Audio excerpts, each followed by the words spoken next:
কোনোবাই দেখিবলৈ ধুনীয়া হ'ল বুলি কোনো ৰাজনৈতিক দলৰ পৰা কোনোবা আহিছে বুলি শুনিছোঁ ৰাইজৰ দল নে জাতীয় পৰিষদ সেইটো মই নাজানো কোৱাহে শুনিছোঁ মই মোবাইল টিভি চোৱা ইমান সময়ো নাই ৰাইজৰ দল নে জাতীয় পৰিষদৰ পৰা কোনোবা এজনী আহিছে বোলে দেখিব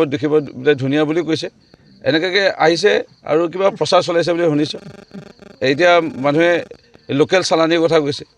যে ফোন কৰিলে কাক পাম কামক মাতিলে কোনে সহায় কৰিব আমাক মোক আকৌ চবেই ধনু বুলিও জানে বহুত মানুহে ৰূপজ্যোতি কুৰ্মী বুলিও নাজানে মৰিয়নি সমষ্টিত ধনু বুলি মই পৰিচিত মৰিয়নি সমষ্টিত তে এই ইয়াত মই মোৰ মা দিনৰ পৰা আজি 35 বছৰে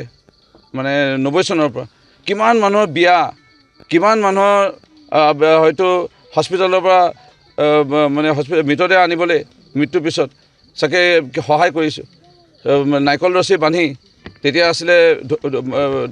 ধৰাত নাৰিকল ৰছী বান্ধি মৃতদেহ এম্বেচেডৰ গাড়ীত পিছপিনে বহাই কিমান মানুহক আনিলোঁ মোৰ মামা পেহী বাইদেউ নবৌৱে ভৰি আছে মৰিয়নি সমষ্টি তেখেতসকলে মাক 3 বাৰ জিকালে আৰু তেখেতসকলে মোক 5 বাৰ জিকালে আৰু তেখেতসকলে মোক 6 নম্বৰ বাৰো জিকাব সেইকাৰণে ইয়াত বেলেগ ইয়াত আহি পেলাই একো লাভ নাই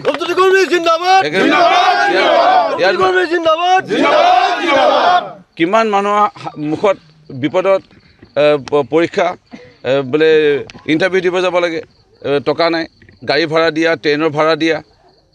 কিমানক দিলোঁ তেখেতসকলে মোৰ বাইদেউ নবৌ পেহী খুৰা ভণ্টি ৰাখি পিন্ধোৱা ভণ্টিয়ে কিমান আছে মোৰ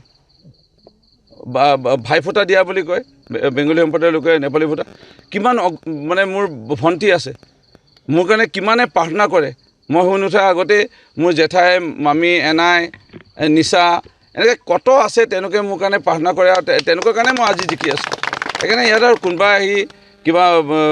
খলখলীয়া টকটকীয়া মাতেৰে ইয়াত বোলে ভাষণ দিব আৰু মোক বোলে পৰাজয় কৰিব বিচাৰিব এইবোৰ